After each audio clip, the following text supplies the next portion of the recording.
اور point number 8 ہے ذکر. الا بذکراللہ تطمئن القلوب.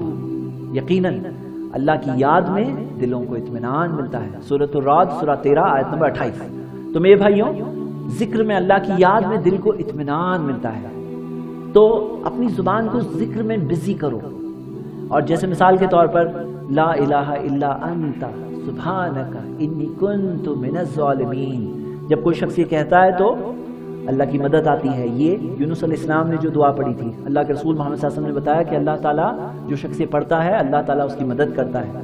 تو ذکر لا الہ الا اللہ، طاقت ملتی ہے اس میں. لا الہ الا اللہ، نہیں ہے کوئی معبود برحق سوائے اللہ کے. اللہ اللہ ربی لا اشرک بہ شیئا. تو ذکر میں جو خاص دعائیں ہیں پریشانی کے لیے وہ تو الگ بات ہے، لیکن ذکر میں سبحان اللہ الحمدللہ. ہوتا کیا ہے نا، لوگ بولتے ہیں کہ پریشانی میں میں گانا سنتا ہوں تاکہ پریشانی دور ہو جائے. غلط چیز ہے، گناہ مل رہے الٹا ہو رہا. پریشانی کے اندر یاد کرنا میرے بھائیوں، یاد رکھو یہ ایسا ٹائم ہوتا ہے جب آدمی پریشانی میں ہوتا ہے نا تو اس کا دل ہلا ہوا ہوتا ہے. یہ ٹائم پہ دل اللہ کی طرف بھی پلٹ سکتا ہے، شیطان کی طرف بھی پلٹ سکتا ہے. اور ہمارے لیے کامیابی یہ ہے کہ وہ دل کو اللہ کی طرف پلٹا دیں گے تو اللہ کے اور قریب آ جائیں گے. ہاں، اور شیطان کی طرف بھی پلٹ جاتے ہیں. کتنے لوگ پریشانی میں جا کے فیل ہوتے ہیں. وہ پتہ ہے نا، شرط اللہ کی عبادت کرتے ہیں شرط پر کہ خیر ملے گے تو اللہ کے اچھے بندے بنیں گے، نہیں تو نہیں. تو یہ کیا ہے؟ Point number 8. فرسٹ پوائنٹ کیا تھا؟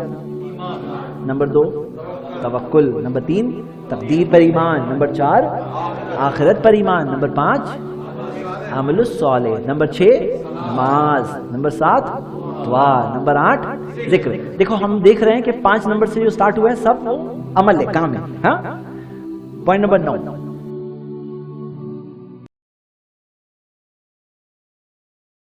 اگر آپ چاہتے ہیں کہ آپ کو اسلام سرچ کے نیو ویڈیوز کے بارے میں اطلاع ملے تو آپ اسلام سرچ کے چینل کو سبسکرائب کریں. موبائل یوزرز سبسکرائب کریں اور بیل بٹن دبائیں.